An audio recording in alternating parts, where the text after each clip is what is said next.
Notre taf, c'est de traduire votre business dans Google Ads selon le langage de Google. J'investis 25-30 millions par an sur Google, donc je commence à comprendre comment ça marche, tu vois. Donc je prends le langage de Google qui parle une langue que tu comprends pas et je vais le traduire pour toi et je vais l'adapter. 50%, je crois, des requêtes commerciales sur Google sont des requêtes de marque. Le point principal aujourd'hui, c'est crée-toi une marque super forte parce que les gens, en fait, ils convertissent sur ta marque. Donc en gros, ton enjeu, c'est comment faire en sorte que les gens cherchent plus ta marque sur Google. Google s'est fait un peu avoir à son propre jeu et les stratégies SEO au global qui étaient de dire en fait on va optimiser des articles pour des moteurs de recherche, très souvent au détriment de la qualité et de la profondeur de l'information, fait que les gens ont trouvé ça de plus en plus déceptif de chercher sur Google. Les gens comprennent pas que le CPC, on s'en fout. Ce qui est important, c'est pas le CPC, c'est la renta que va te générer chacun des clics. Et si demain je te dis tu vas payer ton clic 10 €, mais dans 50% des cas tu vas faire une vente, t'inquiète que tu vas payer ton clic 10 €, tu seras très content, tu vois. Bon bah bienvenue, hein. Bienvenue dans le podcast, PB. Ça fait quoi? Ça fait 1 an ou 2 que t'es plus venu pour parler de Google. Ouais, ça doit faire ça, hein. Facile. T'étais venu chez moi à l'époque, donc on a un peu évolué en termes de cadre. Ouais, c'est assez stylé comme endroit. C'est assez stylé comme endroit, à Barcelone aussi. Donc on est content et écoute, on va parler de pas mal de sujets aujourd'hui sur Google Ads. On va parler de l'IA évidemment, genre Google Ads à l'ère de l'IA. Qu'est-ce que ça donne? Est-ce qu'on va encore voir le search? Est-ce qu'il va y avoir encore ce type de campagne dans le futur selon toi? Ensuite, on va parler de structure de compte. Un gros sujet, hein, toujours, parce que la structure de compte, tout le temps, il faut la repenser, il faut comprendre quelle est la meilleure structure de compte que tu peux avoir selon ton stade et selon ta marque. Et dernièrement, le scale. Comment on scale sur Google, hein, un peu comme sur Meta. C'est quoi les meilleures façons de le faire et comment on sait que c'est le bon moment de scaler. Donc voilà, pas mal de trucs. Est-ce que tu es chaud? Vas-y, franchement, ça va être cool. Puis de toute façon, aujourd'hui, 2025, on n'a pas trop le choix. L'IA, il va falloir en parler. Il faut en parler obligatoirement. Ok, il y a let's plein go. de choses qui se passent. En plus, c'est un bon timing parce qu'il y a eu une grosse annonce de Google sur le AI Overviews là, qui arrive tout doucement. C'est ça, là c'est bon, je crois que c'est déployé depuis quelques jours. Ils avaient déployé ça aux États-Unis déjà depuis un beau moment. Ouais. Et là c'est bon, c'est ce qu'ils appellent les aperçus IA qui sont dispo là depuis très peu de temps dans Google directement. Et donc là, ça va poser vachement de questions sur quel va être l'impact sur le SEO, comment les ads vont s'intégrer avec ça demain. Donc ça va être intéressant, je pense. Ouais, c'est clair. On l'a déjà un peu vu, hein, je pense, hein, dans des petites captures d'écran, là, avec Tap Shopping qui se met un peu au-dessus et sur le côté, si je dis pas de bêtises. Donc d'office, il y aura de l'ads et après à voir au niveau search comment ça va s'intégrer. Et puisque tu disais niveau SEO, quand on en parlait avant le podcast, c'est sûr que les blogs, clairement, vont avoir un impact. Déjà là, on le voit que les blogs ont moins de trafic. Enfin, moi, j'ai un blog depuis 7 ans et je vois la différence d'année en année, le trafic qui diminue. Donc c'est vrai que même niveau strat SEO, qu'est-ce que tu fais, sachant que tu as un truc qui va te résumer ce que tous les sites web ont déjà dit et qui va faciliter la vie de l'utilisateur. Mais bref, c'est peut-être pas le sujet phare aujourd'hui. Peut-être un sujet intéressant qu'on peut peut-être aborder, c'est qu'évidemment, l'IA, il est partout. Google, il veut l'intégrer dans sa plateforme publicitaire. Ça a déjà commencé, je pense, il y a maintenant 3 ans, je pense, avec PMax. Hein. C'est depuis quand Performance Max? Ouais, ça doit. Je crois qu'ils ont sorti Performance Max en 2022, si je dis pas trop de bêtises.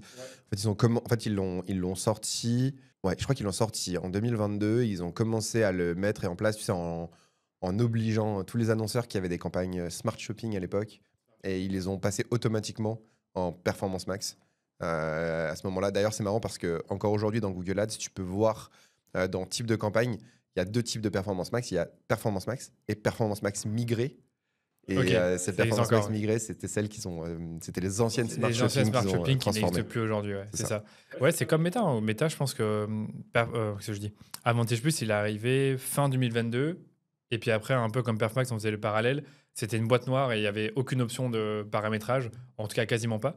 Et là, tout doucement, ils en rajoutent quelques-unes, même si après, sur Meta, c'est un peu différent, parce qu'ils veulent vraiment pas le rendre obligatoire, mais en tout cas pousser un maximum à l'utiliser. Moi, la première question que je veux te poser, maintenant qu'on est lancé dans le podcast, c'est est-ce que Google Ads devient une boîte noire incontrôlable avec la PMax et le fait que justement, ils veulent le pousser aussi chez les annonceurs? C'est quoi ton avis là-dessus? Je pense que ça l'est de moins en moins. Donc, il y a 3 ans, je pense que c'était la plus grosse remarque qu'on faisait sur les campagnes PMax. C'est-à-dire que Google avait dit, comme on l'a dit, à migrer des campagnes Smart Shopping qui étaient utilisées massivement pour les e-commerce. D'ailleurs, la plupart des choses que je vais dire sur Performance Max aujourd'hui, elles sont plutôt liées à des business e-commerce qu'à des business de génération de leads, parce que je pense qu'il y a un peu de réalité sur ce type de campagne, plutôt si tu fais de la lead gen ou si tu fais du e-commerce. En tout cas, pour ce qui est du sujet e-commerce, il y avait ces campagnes Smart Shopping qui ont été migrées automatiquement. On les a remplacés par des PMax et en fait, on a dit aux annonceurs, maintenant, vous n'avez plus aucun contrôle. Et puis en plus de ça, vous ne savez pas où votre argent part. Donc, il a commencé à avoir ce petit mot qui est les scripts et ce petit mot qui est sorti en mode en fait, Performance Max, c'est une boîte noire. Une boîte noire, oui. Ouais. Et je pense que c'était le cas. Ça a été le cas pendant quasiment 1 an et demi, 2 ans. Donc finalement, Euh, jusque l'année passée, quoi. Ouais, grosso modo, c'est ça. Il y avait des choses qui permettaient de compenser un peu cet aspect boîte noire.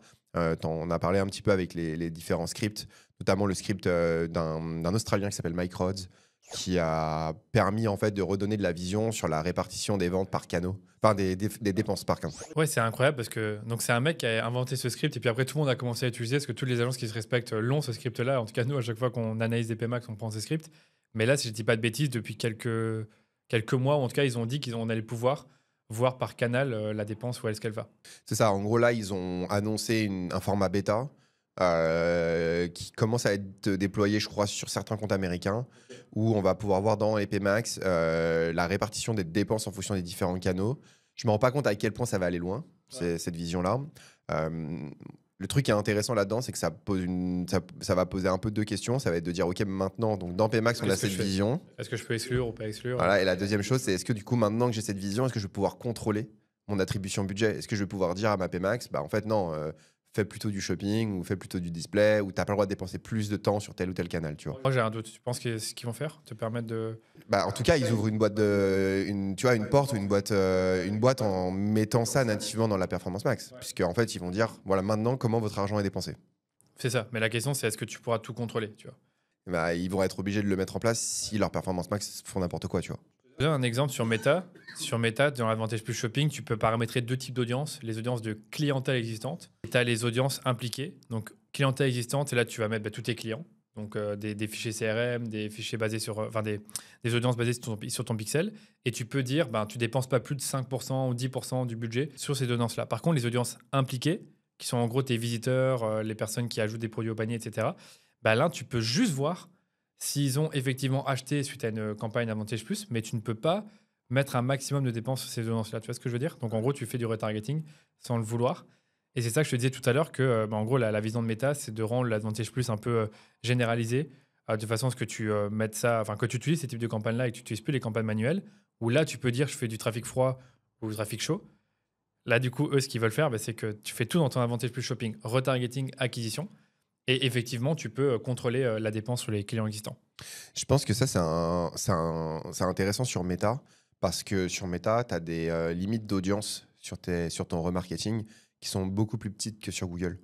En fait, sur Google, pour pouvoir avoir des audiences qui commencent à être intéressantes à adresser, tu vas avoir besoin d'au moins 1000 personnes. Sur Meta aussi, plus ou moins. Ouais, Mais ça peut moi, être c'est moins, 1000 mais- pour commencer, tu vois, à diffuser. Ah, pour vraiment commencer à diffuser, C'est ça. ok. Et je crois que c'est une centaine, il me semble, sur Meta Ouais, pour c'est commencer vrai à que faire. théoriquement, c'est 100. Théoriquement, c'est 100. Est-ce que ça marche vraiment quand t'as 100? Enfin, ça fait longtemps que j'ai pu travailler avec des petites audiences.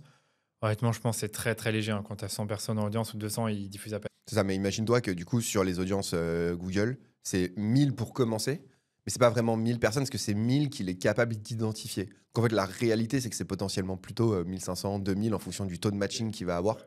Donc déjà, ça s'adresse pas à tout le monde.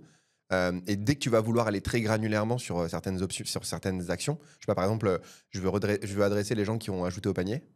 Bah, tu as intérêt de commencer à faire des sacrés À faire volumes du volume, ouais. pour aller Non. chercher 1500, 2000, Sur- 3000 ajouts au panier sur- par 30 mois. Par Non, 30 jours. sur Meta, c'est sûr que même avec 500 ajouts au panier, ça va diffuser avec une campagne catalogue DPA et ça va montrer, tu mets 5 balles par jour et ça va quand même te montrer ta publicité à ces gens-là, à pratiquement la grande majorité des gens qui sont dans l'audience. Et tu n'auras pas cette possibilité dans Google. Et le deuxième enjeu, enfin le deuxième truc sur ça, c'est que je pense que sur Google, tu as des canaux qui se prêtent un peu moins facilement au remarketing parce que tu es vachement dépendant, tu sais, de la requête à la base, en fait, sur la plupart des canaux. Ouais, pour moi, le remarketing sur Google, c'est le display et c'est la marque. Moi, c'est comme ça que je le vois. Ouais, YouTube Donc, aussi un peu. YouTube aussi, j'allais te dire, ouais, YouTube aussi. Et du coup, pour revenir sur la PMax, donc là, le PMax, doucement, tu commences à avoir des options. Tu avais aussi, je pense, l'année dernière, la possibilité d'exclure la marque, d'exclure des mots-clés. Donc ça, c'est cool. Donc selon toi, si on prend un peu ce qu'on se disait, c'est de moins en moins une boîte noire. Et pourtant, ça fait pas sens parce qu'au départ, c'était un peu la vision, c'était de rendre tout automatisé avec la PMax. Et là, j'ai aussi l'impression qu'on entend, comme je disais tout à l'heure, que il y a des comptes qui veulent tout doucement être moins dépendants de la PMax, remettre un peu de search à part, voire faire une PMax shopping only. Qu'est-ce que tu penses de ça? Alors, je pense qu'en fait, quand tu analyses tes campagnes comme ça, faut réussir à les, notamment Performance Max, il faut l'analyser à plusieurs niveaux et voir le niveau de contrôle que tu vas avoir. Typiquement, le premier niveau qui est intéressant sur Performance Max, c'est la répartition de tes dépenses par canaux. Donc, quand je dis répartition par canaux, c'est que sur PMax, on va pouvoir diffuser à la fois sur du shopping, sur du search, du YouTube, du display, donc vraiment tous les canaux de Google. Là, déjà, on a une première question à se poser, c'est est-ce que j'ai du contrôle? Parce que, j'ai de la vision sur comment mon argent est dépensé. Est-ce que j'ai du contrôle sur comment mon argent est dépensé? La vision, aujourd'hui, on ne l'a pas. Par contre, il y a la bêta dont on a parlé tout à l'heure qui va commencer à être déployée. Le contrôle, on ne l'a pas et a priori, on ne l'aura pas pour le moment, sauf via des moyens détournés, si on veut faire uniquement du shopping, avec les campagnes Pmax Feed en ligne, dont on en a déjà parlé. Où en fait, tu mets tout simplement des groupes d'éléments où tu mets. Tu mets que ton flux produit. Ouais, tu mets que ton flux produit. En fait, tu mets aucun textuel, aucun asset visuel. Ça, c'est ton premier élément. C'est la répartition de tes dépenses par canaux. Le deuxième sujet, c'est est-ce que les mots-clés sur lesquels ta campagne elle diffuse, c'est des mots-clés qui sont cohérents pour toi? Et donc, dans ces mots-clés-là, pour moi, il y a deux grandes catégories. Tu as tes mots-clés de marque. Donc, effectivement, il y a un peu plus d'un an, Performance Max Google a intégré dans Performance Max ce qu'ils appellent de l'exclusion de marque. En fait, tu mets juste l'URL de ton site, il va lui-même inventer trouver les mots-clés de marque. Le problème de ça, c'est que c'est vite limitant pour un certain nombre de marques parce qu'il y a aussi des mots-clés qui sont des mots-clés de marque, mais qui ne sont pas la marque du site. Je vais te donner un exemple bête. Je travaille pour une entreprise qui s'appelle Fitness Boutique, qui vend du matériel de musculation et de la nutrition. Une grosse partie des marques sur lesquelles ils bossent sont aussi leurs propres marques. Donc en fait, leur marque à eux, c'est Fitness Boutique, mais ils vont avoir, je sais pas, typiquement c'est eux qui font qui revendent des produits, par exemple la Harder, qui est une des marques de protéines, c'est leur marque à eux. En fait, c'est une marque aussi, tu vois ce que je veux dire? Et comment tu fais à gérer ça du coup? Là, du coup, il y a à peu près 6 mois dans ces eaux-là, Performance Max a sorti la possibilité maintenant d'exclure des mots-clés spécifiquement. Donc là, ça veut dire que tu vois déjà, sur ces deux éléments, on commence à avoir beaucoup plus de contrôle. Le troisième sujet des contrôles dans les campagnes, c'est les audiences. Aujourd'hui, dans Performance Max, on n'a quasiment aucun contrôle sur les audiences. Les seules choses qu'on peut avoir, c'est éventuellement, un peu comme tu l'as dans Avantage Plus, je pense, tu peux filer des audiences de clients existants, filer des audiences de clients intéressants, etc. pour toi. Mais aujourd'hui, tu ne vas pas pouvoir dire je veux moins diffuser sur eux, plus diffuser sur eux, etc. Ok, ouais, ça, j'aime même pas. Après, comme tu sais, je ne suis pas non plus expert Google comme toi, donc ça, tu peux pas forcément le faire. Okay. Donc tu vois que finalement, sur les trois canaux, les trois éléments clés de la gestion des campagnes, il y a de plus en plus de choses qui viennent être proposées par Google pour être limitants ou rajouter du contrôle dans la gestion de ta campagne. Ça, une question que je peux te poser, c'est comment tu intègres la Pmax du coup dans tes comptes, sachant que tu peux faire du search à côté, tu peux paramétrer une Pmax juste pour le shopping, tu peux faire ta campagne Dimension, tu peux éventuellement faire une campagne display comme à l'époque. Comment tu gères la campagne Pmax, sachant que maintenant tu as quand même quelques contrôles que tu peux gérer dans celle-ci? Dans ta question, il y a deux points. Déjà, il y a ce qu'on disait tout à l'heure là, sur le fait que tu ne vas pas utiliser Pmax de la même façon si tu es un lead gen ou un e-commerce. Donc, je pense qu'il y a très peu de comptes lead gen qui devraient utiliser Performance Max. Pourquoi? Parce que les comptes lead gen sont très dépendants de search. Bien sûr, ouais, c'est ça, la recherche, c'est genre formation marketing digital, des choses comme ça. Sauf que tout l'intérêt de search, en quoi, c'est de pouvoir choisir les mots-clés sur lesquels tu diffuses, ce que ta Pmax ne te permettra pas de faire. Et de pouvoir tester des messages différents et d'optimiser ton message, ce que ta Pmax ne te permettra pas de faire. Donc la search est toujours utile. Donc la search, sur de la lead gen, il n'y a pas de débat. Maintenant, du coup, la question, c'est OK, sur le e-commerce, maintenant, comment je dois l'utiliser? Et dans le e-commerce, on va reprendre le même sujet. C'est est-ce que ça vaut le coup de faire du search via Pmax? Non, en fait, à nouveau, j'ai pas de contrôle sur les mots-clés et pas de contrôle sur le message. Donc, je vais essayer de limiter la dépense que que Pmax va avoir sur le canal search. Display. Est-ce que c'est d'un intérêt d'aller mettre de l'argent là-dessus? En réalité, display aujourd'hui, c'est pas très incrémental. C'est très peu incrémental. En plus de ça, si toi tu es habitué à ça, je pense que vous avez l'habitude de gérer aussi un peu du Google en parallèle de Meta, mais dès que tu envoies un gros trafic Meta, en fait Google il va se régaler pour aller faire du display, tu vois. Exactement. C'est toujours comme ça. C'est ça le vrai lien entre les deux, c'est plus tu augmentes ton trafic Meta, plus tes requêtes de marque évidemment vont augmenter, plus Google va se régaler et aussi le display va se faire plaisir. Et je présume le YouTube aussi. Et du coup, j'ai observé ça sur certains comptes, tu vois, qui avaient des gros budgets Meta. Et en fait, tu te retrouvais avec des campagnes Performance Max qui pouvaient dépenser 40% de leur budget sur display YouTube, tu vois. D'accord. Et donc, dans ce cas-là, là actuellement, tu peux pas forcément limiter ça, à part limiter les assets qui peuvent aller en display. Et à nouveau, en fait, on repose dans la question du troisième point de Pmax, qui est de dire, je n'ai pas de contrôle sur les audiences. Or, le fonctionnement même de ces deux types de campagnes qui sont display et YouTube, c'est de l'audience. Donc, si je peux pas contrôler et limiter les audiences auprès desquelles je diffuse, est-ce que ça vaut le coup à nouveau de faire du display du YouTube via PMax? Bah non, en fait. Finalement, ça nous laisse qu'un canal qui est vraiment intéressant sur PMax, qui est Shopping. Donc, du coup, c'est pour ça qu'il y a beaucoup de PMax qui sont full shopping. Exactement. Et du coup, pour répondre à ta question, alors je suis un peu passé par plusieurs chemins, c'est de dire comment j'intègre PMax aujourd'hui dans les comptes. Et ben en fait, Performance Max, je l'utilise avant tout comme un type de campagne très algorithmique, mais pour faire performer Shopping avec des niveaux d'investissement sur Shopping qui sont idéalement supérieurs à 90-95% du budget global de la campagne via des modèles de campagne feed only. Ça a beaucoup d'intérêt de travailler avec PMax versus des campagnes Shopping standard. Parce que si tu as un bon tracking, tu as suffisamment de niveau de conversion, en fait, ta campagne, elle est globalement plus algorithmique.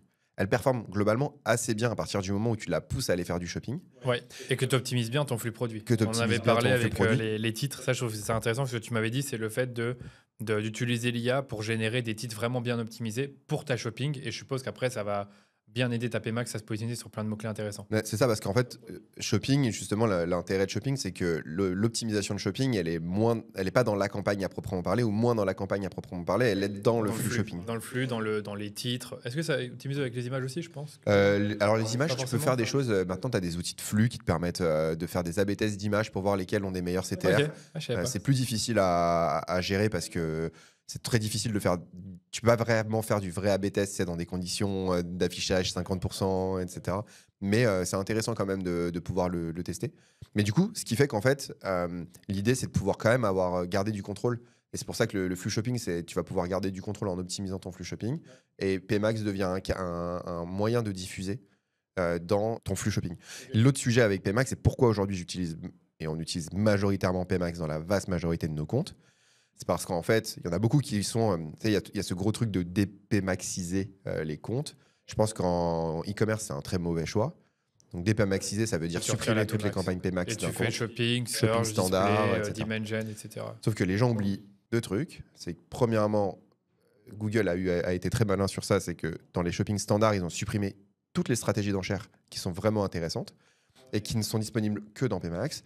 Donc, tu n'as plus du tout les stratégies maximiser la conversion, maximiser les valeurs de conversion.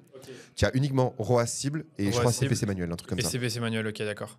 Moi, je voudrais poser une question après. Il ne faut pas que j'oublie sur la marque. Est-ce que tu utilises. Quel type de stratégie d'enchère tu utilises? Est-ce que tu es au CPC pour minimiser le CPC ou est-ce que tu mets ROAS cible ou maximiser les conversions? Non, t'es ROAS. ROAS directement? Ouais, Ok. c'est ça. Il y en a pas mal qui s'amusent à faire des stratégies de taux d'impression C'est ce que, je pense que nous, c'est ce qu'on fait, c'est qu'on essaye d'augmenter les impressions, avoir des CPC moins chers pour économiser des thunes là-dessus. Mais en fait, nous, ça dépend des comptes après. Il y a même sur certaines boîtes, on a testé de la PMax de marque. Ok, ça fait sens ça? Pour des marques qui ont besoin un peu de remarketing. C'est intéressant, c'est rigolo de voir un peu comment ça se comporte, faut bien le contrôler. Mais non, après, en réalité, tu vois, tes ROAS sur ta campagne search, c'est très bien. En fait, la réalité, c'est qu'on se prend la tête sur des campagnes search, mais des campagnes de marque, mais ça sert pas à grand-chose, tu vois. Enfin, c'est peu incrémental pour le business, donc bon. On le sait. Après, il faut juste être présent, il faut être là quand on cherche ta marque et il faut quand même se protéger. Après, je pense aborder le sujet de tiens, il se passe quoi quand tes concurrents ils enchérissent sur ta marque et comment tu gères ça. Mais bon, en fait, tu as deux enjeux. Est-ce que tu es dans un secteur ultra concurrentiel où tu vas te faire défoncer par tes concurrents sur ta marque et là, tu as des stratégies ultra agressives pour avoir le meilleur taux d'impression, etc. Ou alors, tu es dans un truc où tu veux le protéger parce qu'en fait, bon, ton SEO est pas si bon, etc. Bon, bah là, tu vois. Ça fait sens. Tu mets un petit budget marque et normalement, tu t'en sors. Ouais, Voilà. et puis, tu sais, sur la marque, il y a deux choses. Tu as aussi t'as les campagnes search, donc ça, c'est des trucs un peu classiques que les gens font. Mais il y a aussi le shopping de marque. Ouais, je sais. Nous, c'est ce qu'on. Je pense qu'on a. Quand on fait une stratégie pour la marque, on met à la fois search et shopping. En tout cas, moi, c'est comme ça que je le vois en tête, parce que je vois souvent des audits Google. On a la partie marque, la partie hors marque. Dans la partie marque, tu vas avoir search, shopping. Et dans la partie hors marque, tu vas avoir dimension, perf max orienté shopping et search. Je pense que c'est comme ça que c'est structuré. Le plus. Et ouais, ça doit être à peu près ça. Et d'ailleurs, c'est marrant que tu parles de ça parce que dans PMax, ils ont rajouté une fonctionnalité dernièrement. Dans la partie, dans les paramètres de tes campagnes, tu peux exclure une liste de marques dont on parlait. Et maintenant, il y a une petite case que tu peux cocher dessous qui est de dire ne pas considérer l'exclusion de marque pour shopping. Donc en fait, ça veut dire que ta PMax va continuer à faire de la marque sur shopping. Ok, ça c'est intéressant. Ok. Search. Ok, c'est intéressant. Bah ça, il faut être attentif à voir quel budget ça va dépenser. Mais je te dis, là, c'est ça que j'aime bien dans le fait de faire des audits pour des marques et que j'ai un expert Google qui les fait avec moi, qui les présente. C'est que je vois plein de trucs. Et un truc que je vois beaucoup, évidemment, c'est que le sujet marque devient incontrôlable parce que c'est laissé un peu partout sur toutes les campagnes. Et du coup, tu te retrouves avec 30% de ton budget qui est investi dans de la marque. Alors que l'annonceur, bah, c'est pas du tout ce qu'il comprenait au départ. En fait, je pense qu'il y a beaucoup de marques qui ont une très mauvaise compréhension, enfin beaucoup de citycom, d'entreprises qui ont une mauvaise compréhension de ce que c'est d'avoir un budget de marque et pourquoi c'est important de le contrôler. Oui. Il y a des gens qui sont en mode bah ouais, mais c'est super rentable. Mais Exact, comme toujours, oui. ils- C'est comme le retargeting. ouais, c'est ça. En fait, c'est super rentable. Mais la question, elle n'est pas de savoir si c'est rentable ou pas. La question, elle est de savoir si c'est incrémental ou pas. Et c'est très difficile aujourd'hui de mesurer l'incrémentalité de la marque. Et en général, ça l'est plus ou moins. Et c'est pour ça que c'est intéressant de l'avoir et de contrôler les budgets dessus, parce que si tu le fais pas, ça me fait rire parce que tu sais, j'avais un compte, j'ai une petite anecdote sur le sujet. J'avais un compte dernièrement, il y a 6 mois, j'ai perdu un deal avec une marque qui avait une grosse notoriété, une grosse récurrence, pardon. On est dans de l'alimentaire, en gros, Classique, complément alimentaire. grosse récurrence, ouais, alimentaire pour animaux, en gros, grosse récurrence, très belle marque, etc. Et le gars vient me voir et il me dit ouais, moi j'ai un CPA cible, je vais atteindre un coût par conversion de temps pour des nouveaux clients, machin. Ok, très bien, il fait les trucs. Et puis il a un peu de mal à atteindre ses objectifs. 6 mois après, il vient me reparler. Il a un problème sur son compte et son agence n'est pas vraiment capable de lui répondre à ce moment-là. C'est un mec que j'aime bien, donc je passe 30 minutes avec lui, on regarde un petit peu son compte, je lui donne un avis, même si tu sais, je sais que je vais pas faire de business avec lui. Il est engagé avec son agence pendant encore en mois 6 mois, donc pas de sujet, tu vois. Et en fait, il me dit mais j'arrive pas à faire mes perfs, et surtout on a augmenté nos budgets, mais putain on fait pas de vente en plus quoi, ça Je vois déjà ça ce me que tu gaffe, vas tu me vois. dire, c'est qu'il y avait plein de budget sur la marque et du coup. En fait, les gars, je regarde le compte et j'ai dit mais mec, tu te rends pas compte que là t'as 70% de ton budget qui est investi de près ou de loin sur ta marque. Donc en fait, oui, tu vas augmenter tes budgets, mais juste Google, il va faire quoi? Il va augmenter tes CPC sur ta propre marque. Donc tu n'as pris aucun Ouais, incrémental. parce que tu peux pas faire plus d'impression si à moins de mettre beaucoup plus sur Meta et d'augmenter ta notoriété. Bah, c'est ça, parce qu'en fait, ta marque, elle est limitée par le nombre de requêtes qu'il y a sur ta marque. Donc si tu cherches Decathlon demain, Decathlon, je sais pas, c'est recherché 100 000 fois par mois par exemple, bah, en fait, tu vas pas mettre plus de budget sur le mot-clé Decathlon, va pas faire rechercher 120 000 fois en Voilà, fait. il va pas être recherché 200 000 fois parce que tu augmentes ton budget. Ça, c'est des trucs, moi je comprends pas comment c'est possible. Pourtant, tu peux quand même l'analyser avec les scripts et ces choses-là, la répartition du budget entre les deux. Quoi. Ouais, mais en fait, il le voyait, mais celle-là, c'est presque stratégique. C'est-à-dire qu'en fait, il atteignait pas ses CPA cibles. Du coup, ça pose une question derrière qui est de dire est-ce que tes objectifs sont vraiment bons? Est-ce que tu as vraiment bien calculé tes LTV, etc. Donc là, on est obligé de redézoomer sur le business. Parce qu'en fait, la manière dont il tenait ses objectifs, c'était en investissant plus sur sa marque. C'était forcément peu crédible. Ouais. Quoi. Donc, du coup, il dépensait de l'argent un peu pour rien, malheureusement.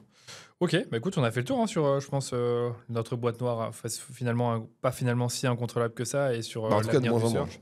Tu dis De moins Ouais, en moins. en moins. Le search, toujours utile. Shopping, bah ça, on l'a dit, c'est principalement avec la PMax.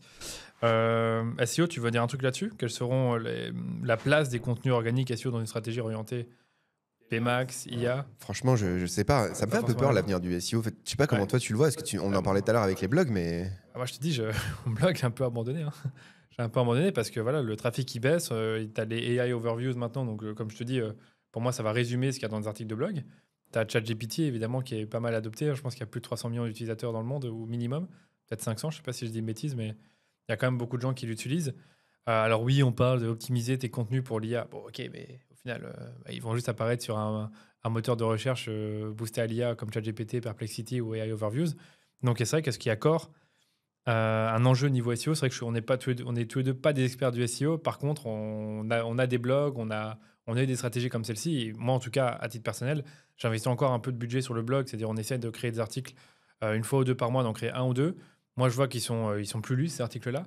Et les anciens, ils se retrouvent en bas de la première page, avec évidemment, déjà, premièrement, Meta qui prend toute la place. Et en plus de ça, comme je te dis, le volume de recherche, il a grave diminué. ouais, en fait, j'ai la sensation que tu vois, Google s'est fait un peu avoir à son propre jeu. Et les agences SEO se sont fait un peu avoir à leur. Enfin, pas les agences SEO, mais les stratégies SEO au global, qui étaient de dire en fait, on va optimiser des articles pour des moteurs de recherche. Et l'optimisation de ces articles pour des moteurs de recherche, très souvent au détriment de la qualité et de la profondeur de l'information, fait que les gens ont trouvé ça de plus en plus déceptif de chercher sur Google. Mais oui. Et pour de T'as vu le temps que ça l'informationnel, prend pour avoir une information, genre maintenant, tu cliques pour sur moi, 10 liens, tu vois. ouais, c'est ça. Il y a plein d'autres sujets. C'est que déjà, tu cliques sur 10 liens. Idem, si tu veux apprendre un sujet, avant, tu disais, OK, je vais lire un bouquin, je vais faire une formation, je vais lire tout un blog. Maintenant, tu peux jouer avec l'IA, lui poser des questions très spécifiques. Même si en soi, tes questions ne sont pas si spécifiques que ça, si tu connais pas bien le sujet, mais on s'entend, tu peux quand même apprendre par toi-même.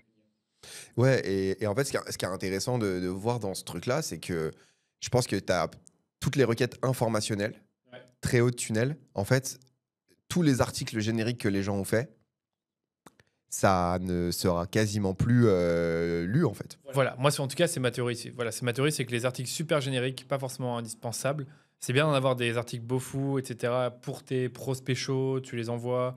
Éventuellement, ils tombent un peu dans les moteurs de recherche quand quelqu'un fait une recherche, même si c'est peu probable. Mais c'est vrai que faire des articles genre, je sais pas, dans notre cas, c'est quoi la pub Google ou c'est quoi une campagne Performance Max pour attirer des gens, du nouveau trafic sur le site. Je suis pas sûr que c'est ce qu'il faut faire. Il vaut mieux faire ce qu'on fait maintenant, des podcasts, du YouTube. Parce que ça, sur le coup, les gens consomment encore de la vidéo. Et il y a encore un monde, à mon avis, dans lequel où l'IA va totalement bien résumer tes vidéos. Et on sait que c'est pas la même expérience parce que ça te fait un transcript, puis après, ça te fait un résumé du transcript. Donc, c'est pas la même expérience. En tout cas, et ça, c'est aussi une tendance ces dernières années, c'est qu'avant, tu sais, on disait, article de blog, ça doit être très long. Tu dois avoir genre 3000 caractères au moins pour bien ranker. Il y a 2 ans, on disait, ah, finalement, c'est plus 3000, c'est bien d'être à 1500, 2000, et donc de bien résumer, de s'adapter à l'intention de recherche, de donner vite la réponse. Donc, tu vois, t'es passé d'articles super longs, super informatifs à moins informatifs et plus straight to the point. À mon avis, maintenant, c'est t'optimises pour apparaître dans une IA et éventuellement que la personne clique sur le lien pour aller plus loin, quoi. Ouais, et je pense qu'il t'a même des habitudes de parcours qui vont être encore plus ouf. Je sais pas si toi, tu as ça, mais moi, j'avoue, j'utilise ChatGPT au quotidien. Tout le temps, moi, je suis à 2-3 heures par jour, là. C'est assez ouf. C'est de l'abus, ouais. Et en fait, j'ai développé, à la fois, je pense que c'est terrible, j'ai développé une flemme Bah, pareil monstrueuse. que toi, ouais, c'est horrible. C'est que moi, je me dis, attends, résume-moi ça, résume-moi ce mail, résume-moi cet Exactement. article. Attends, ce prospect m'a envoyé tel mail, tu répondrais comment corrige ce texte. C'est devenu abusé à quel point. Tu te dis, c'est pas que qu'on a assisté, mais voilà, c'est ton super compagnon intelligent qui est super gentil, qui fait tout à ta place. Quoique moi, je l'ai paramétré pour qu'il soit un peu brut de décoffrage. Donc c'est assez marrant, je t'avoue. Et du coup, il défonce tes prospects quand il répond à tes emails. Pas forcément, ça j'ai pas encore testé, mais quand je lui demande des trucs, quand je lui demande de me challenger, des fois il me dit des trucs super, genre là tu vas pas dans le détail, c'est n'importe quoi ces structures de coûts et trucs comme ça, donc ça me fait trop rire. Ouais, mais tu vois, si on recoupe avec le sujet du SEO, je pense qu'il y a pas mal de gens qui vont arriver, et moi, ça m'est arrivé 2-3 fois, de trouver des articles intéressants. Mais vu que tu es à la flemme de les lire, tu les prends, tu les copie-colles dans ChatGPT, tu lui dis fais-moi un résumé agrégé de tout ça, qu'est-ce que je dois en retenir avec 5 bullet points. Et le merdier, il Mais te oui, dit bah voilà, et mais regarde oui. dans cet article, quoi. Mais oui. Mais oui, après, un autre truc, tu vois, j'ai écouté le podcast de notre ami Benoît Dubos de Scalesia. Donc, eux, ils sont très bons en IA, donc j'ai envie de les citer dans ce podcast. Ils montrent genre 10 prompts ChatGPT qu'ils utilisent, dont un où le mec il nous dit carrément écoute, tous mes articles, je les fais avec l'IA maintenant. J'ai un super prompt, ça me sort un article de 3000 mots en 15 minutes. Ça m'a trop fait rire. J'étais là, en fait, toi, tu rédiges même plus des articles, tu laisses l'IA générer des articles parce qu'après lui, je pense, les pousse dans sa newsletter. Mais c'est pour te dire que même les articles, tu te rends compte qu'une IA peut les faire. Donc là, ça pose question aussi de est-ce que Google peut le savoir, peut pas le savoir et comment tu les optimises. Parce que qui a envie aujourd'hui, en tout cas moi personnellement, j'ai plus le courage de me poser 6-7 heures pour écrire un article de 3000 mots, quoi. Pareil. J'aime bien faire des newsletters, les optimiser avec l'IA et demander de rajouter un peu de contenu et éventuellement voilà, donner des exemples en plus. Mais écrire un article de 3000 mots, j'ai plus envie. Par contre, je pense que du coup, ça va remettre sur le devant de la scène du contenu expert. Parce que du coup, les IA vont aller chercher du contenu expert, je pense plus facilement. Parce qu'elles vont aller chercher vraiment la réponse précise et spécifique dont il y a besoin. J'avais cru voir aussi que le contenu vidéo et les transcripts allaient être plus utilisés par les IA. On verra ce que ça donne. Après c'est sûr qu'on est en train on est un vrai changement de paradigme sur plein de trucs, tu vois. Et je suis curieux de voir à quoi notre monde va ressembler. Je parle même d'un point de vue publicitaire dans 3-5 ans. Je pense que ça va être drastiquement différent. C'est drastiquement différent. Mais on va en parler justement. Je pense que. Attends, je regarde les questions que j'avais là-dessus. Mais ouais, tu vois, j'avais des questions sur les structures de compte. Tu vois, déjà, premièrement, vu que mine de rien, quand même, Google et même Meta, ils poussent beaucoup à l'automatisation. Ils veulent simplifier à mort la façon de gérer tes campagnes. Est-ce que tu imagines des structures ultra simplifiées pour toutes les marques dans le futur où tu as genre une PMax, éventuellement une Search ou une Dimension? Ouais, nous, de plus en plus, on va sur des structures plus simples qu'avant. Je récupère encore pas mal de comptes, tu sais, qui ont des approches qui sont des structures très faites par des merchandisers. Quand je dis ça, c'est genre, tu vas avoir une campagne par catégorie de produits. Je sais pas, t'es Decathlon, t'as une campagne pour les t-shirts de tennis, une campagne pour les shorts de tennis, une campagne pour les raquettes de tennis. Enfin, tu vois, t'as vraiment Ce qui peut faire sens. Hein. Quand tu veux contrôler la dépense sur. Ça fait sens d'un point de vue merchandising, d'un point de vue contrôle des dépenses. Voilà, et optimisation des. Mais en fait, ROS. ça fait pas sens d'un point de vue optimisation de Google Ads. Parce que ce que tu veux sur Google Ads, et notamment lorsque tu vas utiliser des campagnes comme Performance Max, c'est que tu vas vouloir maximiser le nombre de conversions par campagne sur 30 jours glissants. Et ton objectif, c'est d'aller chercher des niveaux de conversion qui sont supérieurs à 150 conversions à 30 jours glissants. Ok, donc c'est 5 conversions par jour. En gros, ça, c'est une étude qui avait été menée par une agence qui s'appelle SMEC, une agence américaine. Et en gros, ils ont fait une analyse sur beaucoup de PMax. Ils ont mis à ces objectifs, à ces PMax-là, des TROAS. Et ils ont analysé, sur toutes ces campagnes-là, le pourcentage de campagnes en fonction du nombre de conversions qu'elles ont générées à 30 jours, combien de ces campagnes-là étaient au-dessus de leur objectif de ROAS, dans leur objectif de ROAS ou en dessous de leur objectif de ROAS. Et ce qu'on voit, c'est que toutes les campagnes, quand tu as moins de 30 conversions, tu as plus de 50% de tes campagnes qui sont en dessous de tes objectifs de ROAS. Ouais, donc du coup, tu as besoin d'avoir du volume. Et donc du coup, si tu sépares de trop tes PMax par catégorie de produits, tu as un problème. Ouais, en fait, sur eux, si tu veux, le truc, c'est que ce qui va justifier aujourd'hui de séparer tes produits, c'est le volume de conversion que tu vas faire par campagne. Si demain, ta campagne, elle fait 30 conversions à 30 jours glissants et que tu dis « Ah, c'est bon, vas-y, je vais séparer », non, c'est pas un bon moment.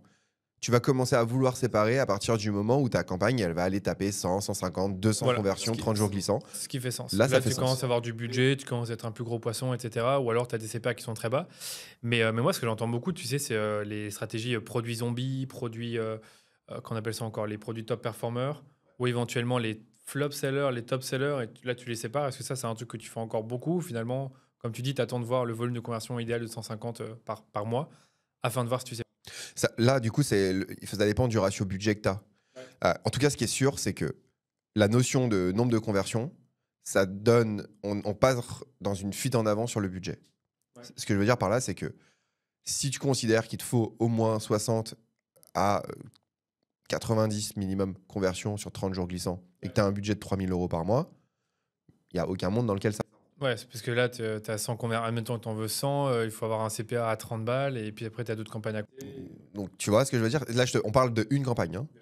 Donc, tu vois, rapidement, en fait, tu vas avoir une fuite en avant des budgets. Donc, tu vas avoir beaucoup de budgets qui vont devoir augmenter pour aller chercher des volumes de conversion. Il va falloir accepter de prendre le risque d'augmenter ces budgets pour aller chercher à faire une meilleure performance, un meilleur ROI. Ce qui est un peu contre-intuitif. Mais pour le coup, c'est ce qui va se passer. Et le deuxième sujet, du coup, c'est la réflexion dont tu parlais, qui est de dire, mais en fait, est-ce que je dois séparer? Du coup, une des questions que tu vas te poser, c'est de dire, comment je fais pour m'assurer de pouvoir augmenter mes budgets en mettant cet argent sur des produits où je vais maximiser mes chances d'avoir beaucoup de conversions. Et donc là, ça vaut le coup de se dire, je peux faire une structure où je vais prendre mes top performers et mes top générateurs de conversion et je vais les mettre dans une campagne. Et donc là, du coup, tu peux rentrer dans cette logique où tu vas légèrement segmenter, mais tu vas segmenter intelligemment et tu vas mettre tes plus gros générateurs de conversion dans une campagne en disant cette campagne, je vais la pousser fort parce qu'elle va avoir beaucoup de conversions et elle va aller vraiment chercher mes objectifs de ROAS, voire elle va battre mes objectifs de ROAS. Et j'avais le cas hier pour une entreprise avec qui on bosse depuis quasiment 6 ou 8 mois. Non, je crois que ça fait 8 mois maintenant qu'on bosse avec eux. C'est une boîte qui était, la fondatrice, elle connaît très bien le marketing digital, parce qu'avant, elle gérait quasiment 120 000 € de budget mensuel chez son ancien employeur. Et du coup, elle connaît très bien Google Ads. Pour autant, sur les 6 derniers mois, on a augmenté les budgets de plus 16%. On a augmenté la renta de plus 35% à peu près. Normalement, c'est décorrélé. Si tu augmentes les budgets, ton ROAS il baisse. Comme ça, bien sûr. Mais aujourd'hui, c'est des choses qu'on arrive à inverser parce qu'on arrive à prendre des structures où on a plus de conversions et du coup, on arrive à décaper les apprentissages de PMax, ou en fait d'améliorer la qualité des apprentissages de PMax. Ok. Donc là, en ayant cette fois-ci séparé, parce que vous pouvez vous permettre. Et là, maintenant, on va pouvoir séparer, dédier un petit peu. Mais tu vois, typiquement, je me souviens, ils ont eu cette conversation qui était de dire « Ah, mais j'ai envie de pousser un petit peu plus cette catégorie de produits qui est stratégique pour nous. » Et on lui a dit, aujourd'hui, il y a pas de le budget ne justifie pas et le nombre de conversions ne justifie pas de faire ça. Moi, ça me fait trop penser à Meta, encore une fois. Parce que là, on dit sur Meta, en gros, nous, c'est plutôt 50 conversions par semaine pour que ça s'optimise bien. Donc, ça en fait 200 par mois. Là, c'est sur 7 jours après le clic. Du coup, c'est vrai que si tu peux pas te permettre d'avoir tes 50 conversions par semaine, en toute logique, vaut mieux éviter en fait, d'avoir des advantages plus shopping par segment ou par, enfin, quand je dis segment d'audience ou par segment de produits. Tiens, la gamme produits santé, je la mets là, la gamme produits muscu, je la mets là, mais seulement si tu peux te permettre, comme je te dis, d'avoir au moins 50 conversions par semaine. Ouais. C'est pour ça que ça passe pas bien. Ça va supposer d'avoir des structures qui sont repensées pour Google Ads. Et c'est pour ça que j'invite, ce que je dis de plus en plus à mes clients, c'est notre taf, c'est de traduire votre business dans Google Ads selon le langage de Google. Et moi, mon taf, je suis un peu un traducteur, tu vois. C'est-à-dire que moi, je comprends le langage Google Ads parce que j'investis 25-30 millions par an sur Google, donc je commence à comprendre comment ça marche, tu vois. Donc, je prends le langage de Google qui parle une langue que tu comprends pas et je vais le traduire pour toi et je vais l'adapter pour que ta structure de compte, elle fasse ça. J'adore ce que tu dis parce qu'au final, un bon média buyer ou une bonne agence, en fait, il doit comprendre tellement bien le business de ses clients qu'en fait, comme tu dis, il peut ensuite le retranscrire, le retransvaser dans une structure de compte cohérente et qui en plus respecte les règles des algorithmes pour que ça marche. Et c'est plus un game, je pense qu'il y a 10 ans, 5-10 ans sur Google, c'était quelle enchère tu mets sur chaque groupe d'annonces, etc. Parce que là, c'était le search qui dominait et puis après un peu de shopping. Alors que sur Meta, c'était, comme tu sais, c'était les audiences qui dominaient. Maintenant, c'est plus trop le cas. Ouais, et tiens, j'ai un bon exemple sur ça. Là, j'ai un prospect qui m'a contacté. Il y a 6 mois, ils ont repassé tous leurs comptes shopping standard, CPC manuel. Ils avaient une grosse saisonnalité à ce moment-là. Donc ils disaient, je veux maximiser évidemment. Ouais, je veux optimiser mon coût par clic parce que notre coût par clic est parti dans les étoiles. Et en fait, je regarde. En fait, très simplement, le compte, il commence à être en déperdition. Moi, j'allais te le dire, c'est qu'en gros, ils ont eu plein de clics, mais ça ne convertissait pas très bien. Exactement. Pourquoi ? Parce que le CPC, les gens ne comprennent pas que le CPC, on s'en fout. Ce qui est important, c'est pas le CPC, c'est la renta que va te générer chacun des clics. Et si demain, je te dis, tu vas payer ton clic 10 €, mais dans 50% des cas, tu vas faire une vente, t'inquiète que tu vas payer ton clic 10 €. Tu seras très content, tu vois. Mais ça, tu sais comment c'est, hein, les annonceurs. Nous, on a beaucoup d'annonceurs qui nous disent on a moins de trafic que l'année dernière, du coup, c'est la merde.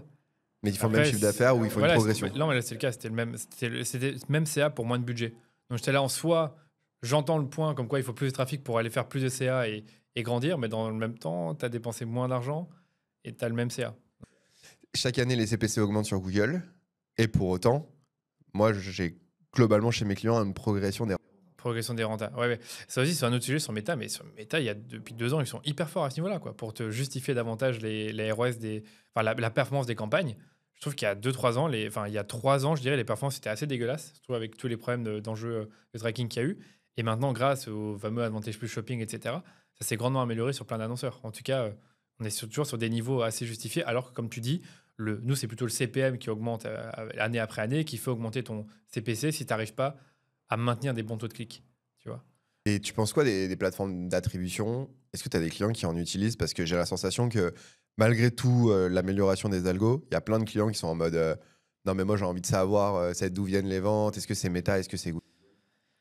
Je te dis, nous, on a des annonceurs qui sont gros, mais on n'a pas des tonnes non plus. Et les plus gros que j'ai, c'est vrai qu'ils aiment bien avoir une plateforme derrière d'attribution comme Iros, principalement de ce que j'entends, afin de comprendre davantage finalement sur différents modèles d'attribution quel est le meilleur canal. Mais comme tu sais, les plateformes d'attribution te permettent de lire la réalité, mais d'une certaine manière à chaque fois, de la comprendre, alors que finalement, c'est très difficile de savoir le parcours d'achat. Donc je pense que la base, c'est de savoir comment les gens te découvrent et sur quel canal ils convertissent. Donc je t'avoue que c'est un sujet que moi, personnellement, je ne maîtrise pas super bien. Je devrais peut-être plus maîtriser, mais je pense qu'il y a quand même un enjeu, mais j'ai l'impression que c'est quand tu dépenses vraiment des gros montants. Je ne sais pas ce que tu en penses. Ouais, en fait, à partir du moment où moi, j'ai la sensation que à partir du moment où tu commences à mettre le doigt dans des enjeux d'influence, de notoriété, des budgets YouTube, télé et tout, là, ça vaut le coup de le faire. Et je trouve qu'il y a des trucs méga intéressants à faire là-dedans. J'avais un client qui faisait ça. Il utilisait un outil qui s'appelait Fairing. Peu importe, il y en existe plein, mais c'était des sondages post-achat. C'est ce que je vais dire. Moi, je vais dire, pour moi, la base, c'est claque déclaratif. Claque déclaratif, tu dis, où est-ce que tu m'as connu, bêtement. Il avait quand même des taux de fou. Hein. Genre, je crois que 40% de ses clients, de ses acheteurs, répondaient à ce formulaire. Ouais, c'est ça. Donc ça, c'est parfait, parce que les gens, ils sont contents de le dire. Vous avez découvert, j'ai Voilà. entendu parler de vous sur YouTube grâce à la chaîne de Intel. Voilà. Et souvent, c'est pas qu'ils s'en rappellent, mais ils savent plus ou moins où est-ce qu'ils ont vu une marque. Après, le truc que j'ai tout le temps par rapport à ça, c'est est-ce qu'ils comprennent bien la question? Est-ce qu'ils se disent bien, est-ce qu'ils prennent le canal où ils ont converti ou le canal où ils ont effectivement découvert la marque? Ouais, là je Mais trouvais bon. que cet outil c'était quand même assez bien fait, mais à la limite, peu importe, faut bien poser la question. Mais en fait, ce qui est important et ce qui est intéressant là-dedans, c'est que la vérité, c'est qu'on s'en fout que ce soit vrai ou pas. La vérité, c'est qu'est-ce que les gens retiennent? Est-ce que les gens, ils ont retenu que ça venait de Google, de Meta? Est-ce qu'ils ont vu, ils ont retenu que c'était l'influence, la campagne d'influence dans tel ou tel endroit, tu vois? Non, c'est ça. De toute façon, la réalité, elle est toujours la même. Les gens, ils finissent par ils découvrent sur un canal un peu réseau social. Et puis après, ils finissent par convertir sur les canaux de manière générale plus intentionnistes, comme le Exactement, hein. search. Enfin, on connaît quoi. La Pour moi, marque. de quoi? Et la marque? Et la marque aussi, j'ai failli le dire aussi. Donc c'est clair, c'est pas tout le temps comme ça, mais c'est la réalité. Ouais, Donc ça, 50%, je crois, des requêtes commerciales sur Google sont des requêtes de marque. voilà, logique. Et c'est vrai que je sais qu'il y a beaucoup d'Américains qui disent en fait, le point principal aujourd'hui, c'est crée-toi une marque super forte parce que les gens, en fait, ils convertissent sur ta marque. Donc en gros, ton enjeu, c'est comment faire en sorte que les gens cherchent plus ta marque sur Google. Ouais, c'est ça? C'est aussi bête que ça. Parce que de toute façon, ça coûtera toujours plus cher. Les mots-clés, je sais pas, chaussures, etc., ça coûtera toujours plus cher. Donc du coup, autant avoir une marque super forte pour que les gens cherchent ta marque plus le mot-clé intentionniste dans ce cas-là. chaussures. Exactement. Donc, D'ailleurs, j'ai fait un super podcast sur le sujet avec une marque qui s'appelle Ecomatelas. Et lui, il fait en fait, il a fait beaucoup de RP. Justement, il présente un peu la stratégie RP qu'il fait. Et c'est impressionnant à quel point, à chaque fois qu'il a un passage média, en fait, il a évidemment un pic de visite à ce moment-là. Mais tu sais, il y a un ruissellement et tu passes des caps. tu passes des caps parce qu'en fait, les gens cherchent de plus en plus ta marque plus le mot-clé. Évidemment, sur les médias, sur les médias sociaux, ils disent ah, cette marque-là, je l'ai déjà vue. Donc voilà, c'est une limite, une sorte de retargeting sans en être un parce qu'ils n'ont pas encore été sur le site, mais ils t'ont déjà vu quelque part, quoi, à la TV ou dans les réseaux ou dans les médias. Et c'est ce qu'on fait, nous, de plus en plus maintenant, sur des boîtes comme celle-ci qui sont dépendantes de leur image de marque. C'est qu'on va leur demander on va leur demander, en gros, de mettre du budget pour maintenir le niveau de requête sur leur marque dans Google.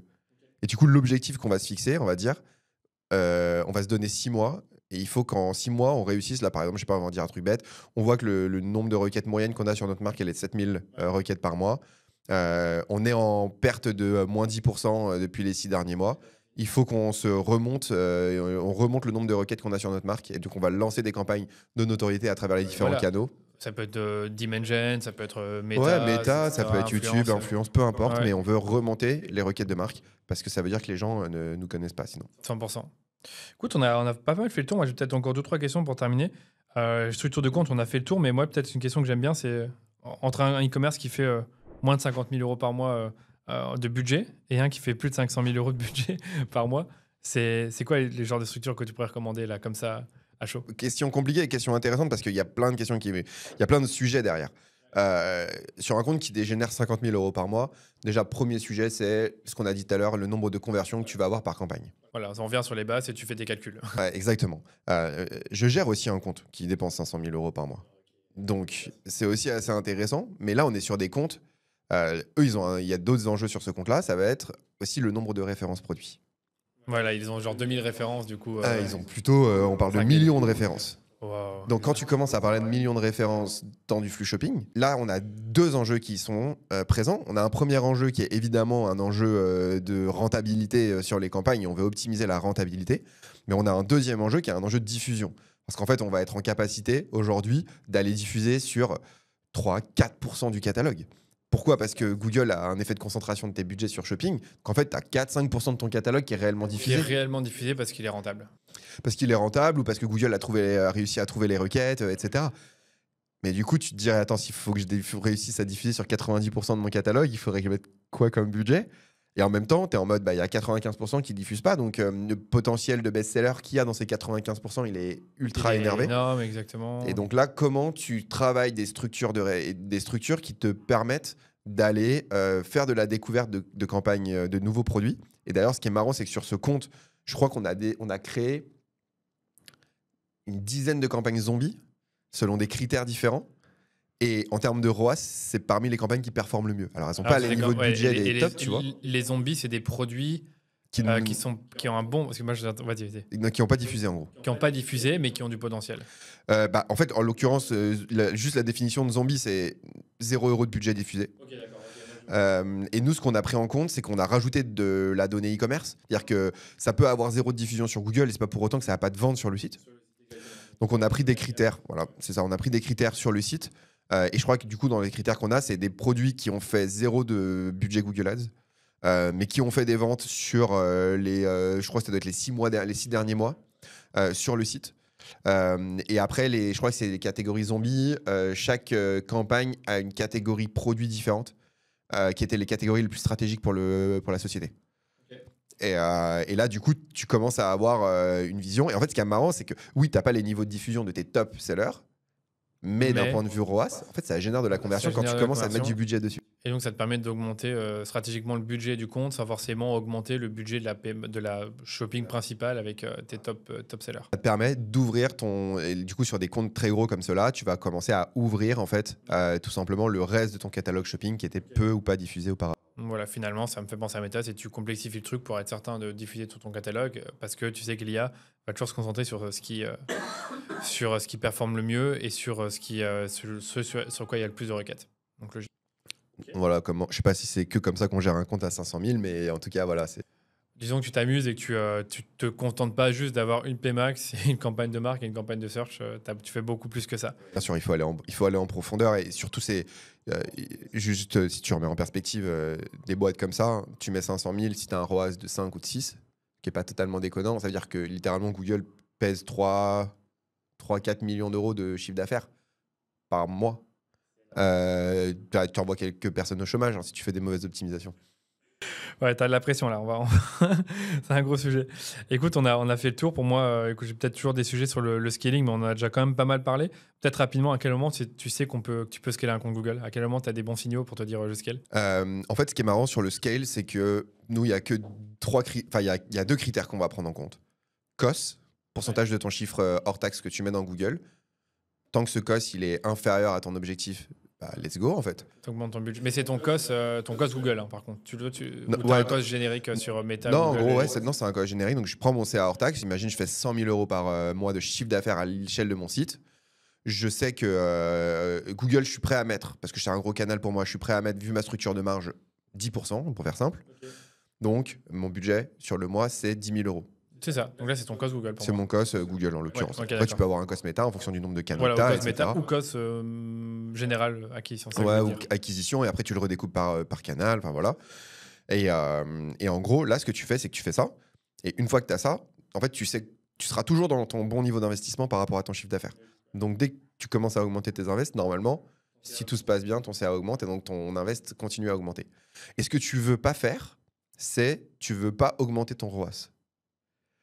Parce qu'il y a cette croyance qui est que on veut augmenter le ROAS. Le ROAS, on s'en fout, on veut pas l'augmenter. Le ROAS, on veut le stabiliser. Moi, je veux continuer. Quand j'investissais 10 000 et que je faisais 4 de ROAS, je veux que je mette 100 000, je fais 4 de ROAS. Parce qu'au final, ta cible, c'est 4. Donc, pourquoi être à 10 alors que ta cible, c'est 4 ? Et parce que normalement, si tu as bien calculé ta cible, c'est ta cible qui te permet d'avoir le meilleur profit net possible par rapport à ton objectif. Normalement, c'est comme ça que tu calcules un ROAS cible, c'est en fonction du profit net que tu cherches à viser. Ouais. Et du coup, scaler Google Ads, c'est en soi ultra simple. Il faut que ton ROAS il fasse comme ça et que tes coûts ils fassent comme ça. Non, c'est clair. Mais voilà, écoute, on a fait le tour. Est-ce que j'ai encore des questions simples? Comment tu évites que le CPA explose quand tu augmentes tes budgets? Comment tu fais en sorte de les maintenir? C'est vrai qu'après, ok, tu t'es dit, ok, mon cost, il est bon, je suis en dessous de mon objectif de cost, mon objectif c'est 10%, je suis à 8%, donc j'augmente mon budget. Mais comment tu fais à faire en sorte de ne pas non plus faire exploser tes CPA quand tu augmentes? Est-ce que tu as des bonnes pratiques ou des choses sur lesquelles il faut être attentif? C'est vrai qu'on pilote peu au CPA parce que le CPA c'est un peu l'inverse du ROAS, tu vois, mais si tu prends le but c'est que ton ROAS se dégrade pas trop quand tu scales, ça va être ta structure en fait, tout simplement. Parce que en fait ta structure, c'est quand tu vas augmenter tes budgets, en fait, en augmentant tes budgets sur Google Ads, tu vas amplifier les imperfections de ton compte. Exact. Donc, ton taf, c'est d'augmenter tes budgets et de corriger tes imperfections en continu. Ça va te permettre de maintenir ce ROAS stable dont on parlait. C'est-à-dire éliminer des produits qui ne marchent pas bien. Exactement. éliminer des mots-clés qui marchent pas bien, répartir les budgets d'une campagne à une autre, faire attention à ce qui n'est pas trop sur la marque, etc. Enfin, je Exactement. présume. C'est ça. Donc, c'est du travail de fond. C'est ça, Et là, il exactement. faut travailler. Et bah, là, il faut travailler, il faut analyser. Ouais. Et nous, un truc qu'on fait beaucoup dans la team, c'est que tous les 3 mois, on redézoome sur le business pour comprendre Voilà. ce qui est en train de se passer. Tu vois. C'est comme si tu fais un audit. Tu dis, OK, bah là, il y a tel mot-clé qui marche pas, il y a tel taux de clic qui est mauvais sur tel ad group, donc du coup, je vais changer mes titres, je présume. Hein. Ouais, c'est ça. J'imagine, Ouais, c'est un peu comme méta. Et tu fais des tests, t'optimises, t'améliores. ouais, Tu fais tout, quoi. voilà, il y a du taf, quoi. Tout n'est pas encore automatisé. Bah, écoute, merci PB, c'était un plaisir de t'avoir sur le podcast. Pareillement, C'était une belle masterclass. Est-ce que J'espère où est-ce que qu'on ça a peut te apporté retrouver de la valeur. Bah écoute, je crois LinkedIn, c'est là où je poste le plus de trucs. Toujours, je fais quasiment que du Google Ads. Ah, j'ai rajouté quelques posts un peu plus haut de tunnel dernièrement, un peu plus entrepreneurial. Je trouvais ça intéressant. Et maintenant YouTube aussi, je commence à faire des vidéos assez stylées. Alors à nouveau Google Ads, alors stylé, toute proportion gardée, mais je parle toujours de PMax et je donne pas mal d'outils, et de partage d'écran pour aider les gens à s'améliorer. Donc voilà, je dirais que c'est ces 2 canaux principalement. YouTube et LinkedIn. On mettra tout ça dans les notes de l'épisode. C'était un plaisir de t'avoir et je te dis Pareillement. à très bientôt. À bientôt. Salut.